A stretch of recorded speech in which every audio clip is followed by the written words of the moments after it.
So yesterday we talked about hairy money, and just a reminder, with hairy money, one hair equals 5 cents.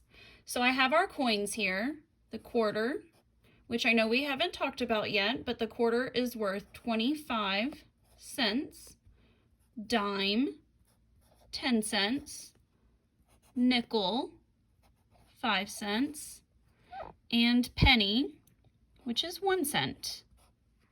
So when we're talking about the hairy money, one hair equals 5 cents. So I need to count by fives to get to 25. So 5, 10, 15, 20, 25. And I want to make sure I spread out my hairs so that way I don't get confused as I'm counting. Dime, 5, 10. Dime only gets 2 hairs. Nickel, 5. And the penny is just a dot. So I'm going to use this today to help me with counting. Okay, so I have some coins in the piggy bank here. Now, this is why it's really important to know how each of the coins looks, because today the coins are black and white. So I need to make sure I know which one is which. So I see that this one, the head is facing towards the right. So that would mean this one is the penny. So I'm going to label that first. Then I see that this one these two have the heads facing to the left. And I notice that this one is bigger than this coin and this coin is smaller than that penny. So this one has to be the dime. And then our last one is the nickel here. Okay, so I'm going to draw the hairs for each of the coins. So the penny just gets a dot, the nickel gets 1 hair, and the dime gets 2 hairs. So now I have some options on how to count. So I can count by fives with all of these now and say 5, 10, 15, 16.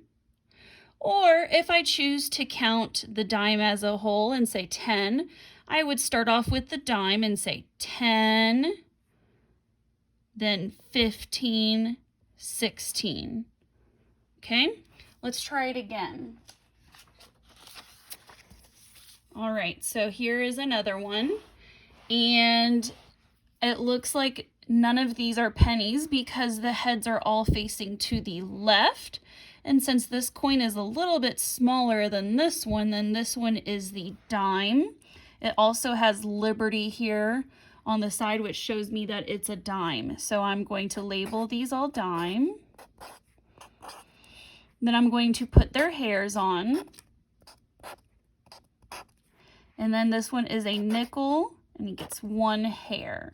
Okay, so now I'm going to try counting by fives using the hairs. So 5, 10, 15, 20, 25, 30, 35, 40, 45. So I have 45 cents here. I can also count using the dimes as a whole 10 and count by tens.